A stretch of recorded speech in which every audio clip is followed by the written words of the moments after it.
जय हिंद दोस्तों, आशा करता हूं कि आप सब लोग बेहतर होंगे। दोस्तों, ऐसे लोग जो मध्य प्रदेश पुलिस कांस्टेबल की वैकेंसी का इंतजार कर रहे थे, उनका इंतजार फाइनली अब खत्म हो गया है। क्यों?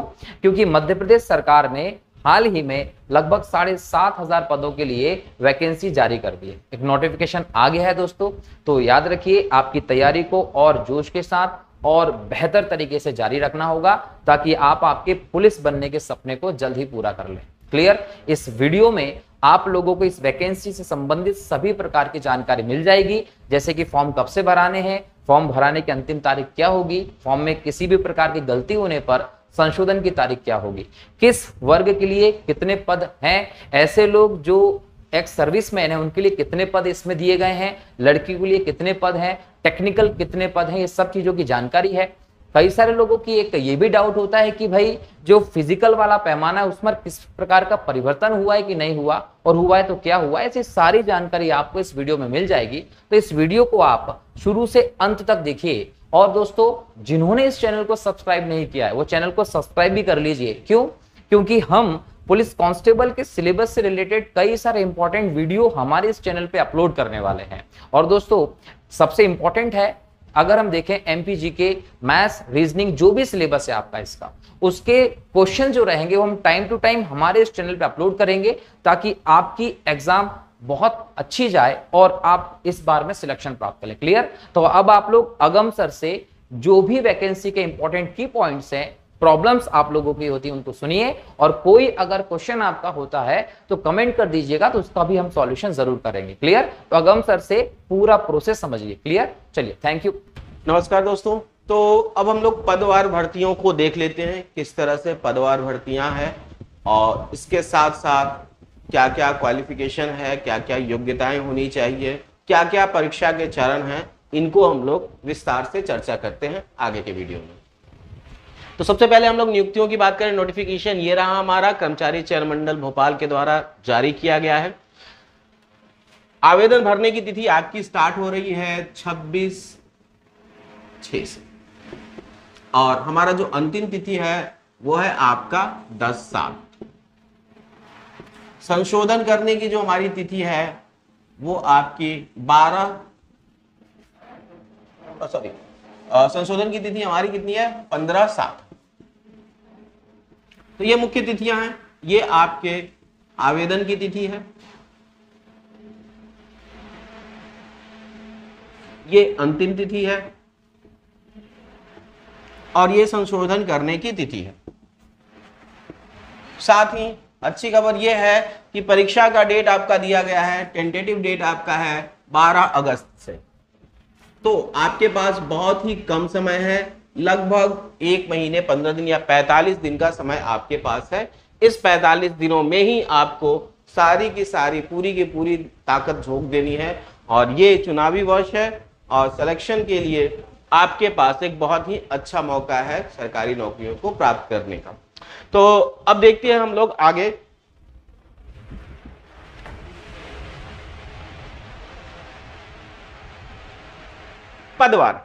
पदवार नियुक्तियों की बात करते हैं हम लोग। लगभग आपके 7,500 पोस्ट दिए गए हैं एमपीपीईबी के द्वारा आरक्षक के लिए, जिनको मुख्यतः 3 भागों में बांट दिया गया है। पहले हैं आपके सामान्य ड्यूटी, जनरल ड्यूटी, जीडी वाले, जीडी गैर तकनीकी, नॉन टेक्निकल। दूसरा है आपका स्पेशल फोर्सेस के लिए, और तीसरा आपका क्या है? जनरल ड्यूटी स्पेशल फोर्स को छोड़कर, जनरल ड्यूटी में 2 हैं आपके, एक तो आपके क्या हैं स्पेशल फोर्सेस के लिए, और दूसरे आपके क्या हैं स्पेशल फोर्सेस को छोड़कर बाकी के पद हैं। तो गैर तकनीकी में आपके 2 तरह की कैटेगरीज हैं, एक विशेष सुरक्षा बल जो होते हैं आपके, और दूसरे आपके सामान्य बल जो होते हैं। कुल पद आपके इसमें टोटल जो आपके पद हैं वो 7,090 पद हैं।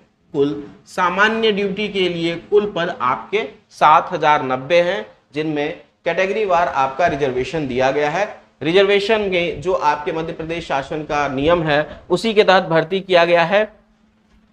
एक्स सर्विसमैन के लिए 10%, होमगार्ड में जो जवान पूर्ववत कार्य कर रहे हैं उनके लिए 15%, महिलाओं के लिए 33% का जो आपका वादा था वो पूरा किया गया। यहाँ पे 33% महिलाओं के लिए सीटें रिजर्व रखी गई है। ये सीटें भी आपकी क्या है, कैटेगरी वाइज क्षैतिज आरक्षण दिया गया है। यहाँ पे कुल मिलाकर महिलाओं की सीटें हैं 1467 जनरल के लिए, जनरल ड्यूटी के लिए।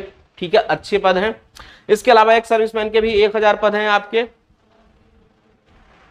ओपन में, तो सॉरी होम गार्ड के लिए 1000 पद हैं, एक सर्विसमैन के लिए 709 पोस्ट हैं, और कांस्टेबल ओपन के लिए जनरल वालों के लिए जो टोटल पद हैं 3851 पद हैं जनरल ड्यूटी में।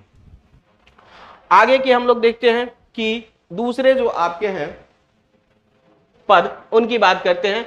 पुरुष और महिला को हम लोग अलग अलग बांट के देखते हैं। पुरुष और महिला के लिए टोटल पुरुषों के लिए पद है 2646, और महिलाओं के लिए आपके जो अतिरिक्त पद है वो हम लोगों ने देख लिए थे, वो आपके 1500 कुछ के समथिंग थे।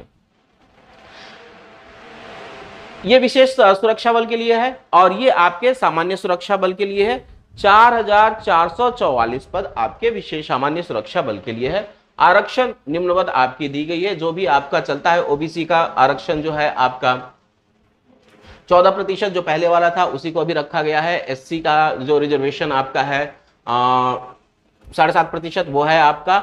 एसटी के लिए जो आरक्षण है वो आपका वही जो पूर्ववत था आपका 20% वही रखा गया। आरक्षण में किसी भी तरह की छेड़छाड़ नहीं की गई है, इसलिए भर्तियों के फंसने की गुंजाइश नहीं है, क्लियर हो जाएगी।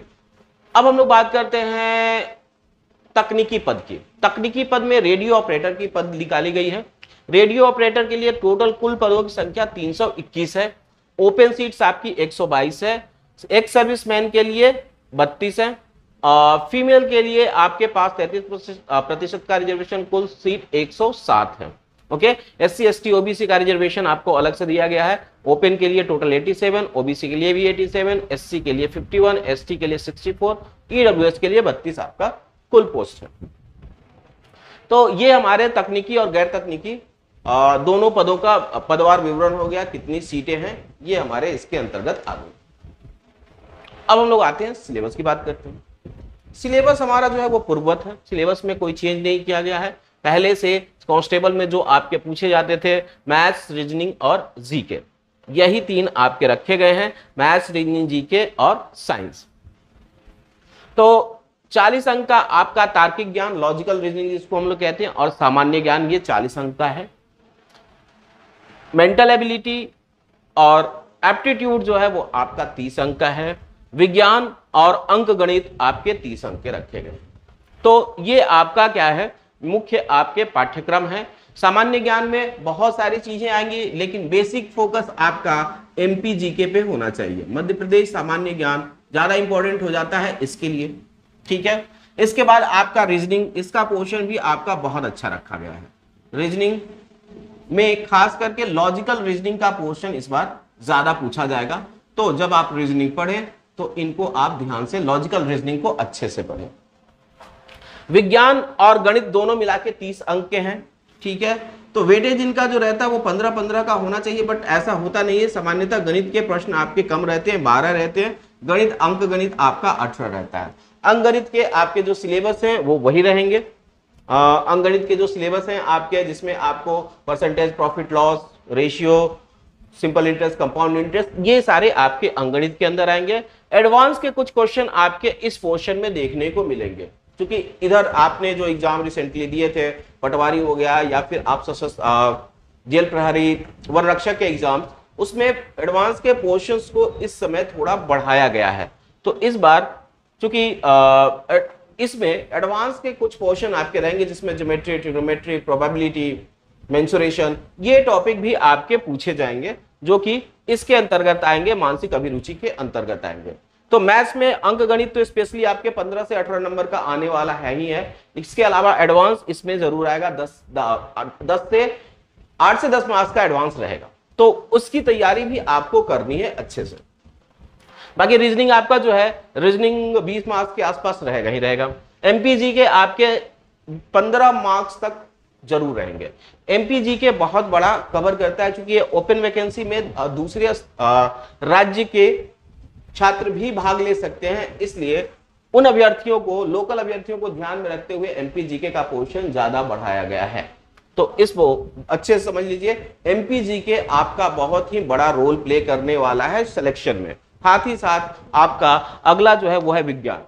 विज्ञान में आपके जो अस्तर होता है वो आपका 10वीं तक का ही होता है। 10वीं तक की किताबों के ही को प्रश्न आपके विज्ञान में पूछे जाते हैं, खास करके एनसीईआरटी पर आधारित।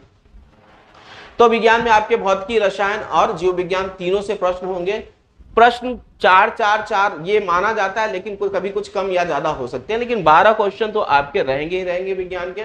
विज्ञान का पोर्शन एक बड़ा फर्क करता है सिलेक्शन होने और न होने में, क्योंकि इसको मोस्टली बच्चे छोड़ देते हैं कि इस पोर्शन की क्या तैयारी करें, लेकिन ये बहुत ही महत्वपूर्ण है। विज्ञान आपके कांस्टेबल के लिए बहुत ही ज्यादा महत्वपूर्ण हो जाता है। अब हम लोग बात करेंगे अगले में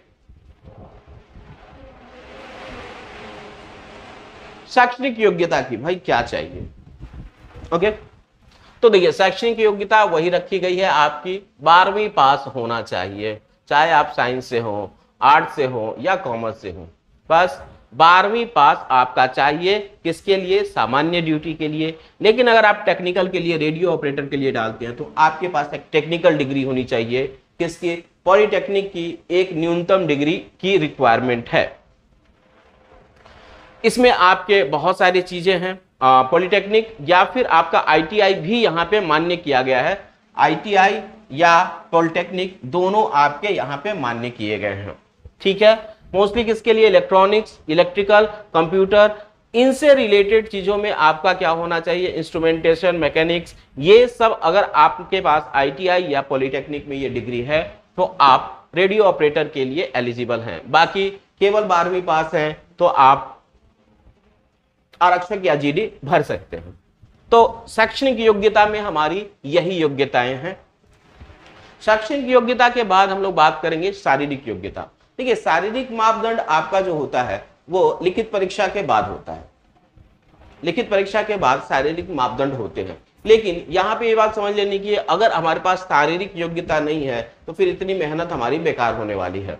तो यहाँ पे अगर हम लोग पुरुषों की हाइट की बात करें 168, सीना 79 और 5 सेंटीमीटर आपका फुलाव के बाद होना चाहिए। 5 सेंटीमीटर का फुलाव 84 होना चाहिए।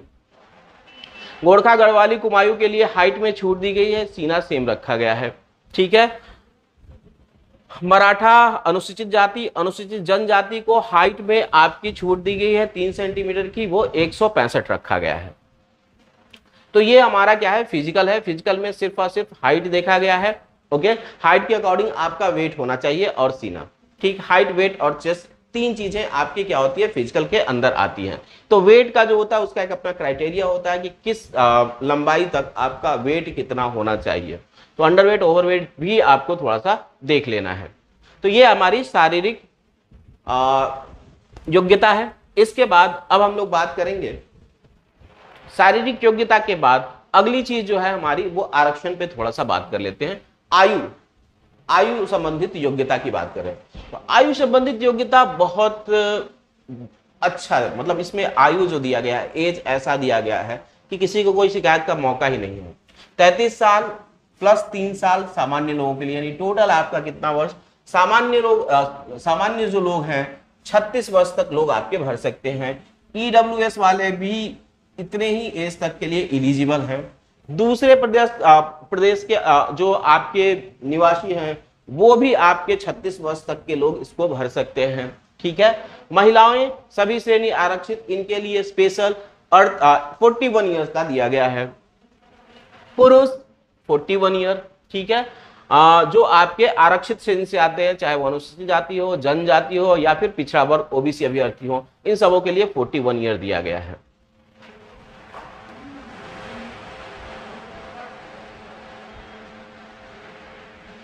बाकी दूसरे कर्मचारी जो काम करते हैं उनके लिए भी आपके एमपी गवर्नमेंट के अंदर जो कर्मचारी हैं उनको भी आपका 41 वर्ष दिया गया है। अंतरजातीय विवाह करने वाले लोगों के लिए भी 41 ईयर्स दिया गया है, और वे लोग जो आरक्षित श्रेणी में आते हैं अंतरजातीय विवाह के लिए 46 वर्ष की आयु दी गई है। पुरुषों में विक्रम पुरस्कार विजेता 41 ईयर्स, समस्त श्रेणी के विक्रम पुरस्कार योग्यता सबकी 46 ईयर दी गई है। तो ये हमारा आयु सीमा है। आयु सीमा में मुझे नहीं लगता कि कोई भी आपका अभ्यर्थी छटने जा रहा है, तो आयु के लिए आप भूल जाइए, आयु बहुत ज्यादा दिया गया है। अब हम लोग बात करते हैं परीक्षा के चरण की। परीक्षा के 2 चरणों में आपका परीक्षा होने वाला है। पहला जो है वो आपका लिखित 100 मार्क्स का, जिसका सिलेबस हम लोगों ने पहले ही डिस्कस कर लिया है कि 40, 30 और 30। सामान्य ज्ञान, रीजनिंग, मैथ्स और साइंस, ये आपका सिलेबस है 100 मार्क्स का। इसके अलावा दूसरा जो चरण है वो है आपका दक्षता परीक्षण या शारीरिक दक्षता, पीटी जिसको हम लोग कहते हैं, शारीरिक दक्षता परीक्षण।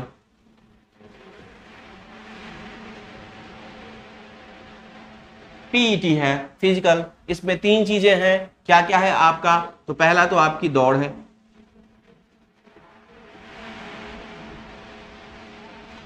800 मीटर की दौड़। दूसरा गोला फेंक, और तीसरा हाई जंप, ऊंची कूद,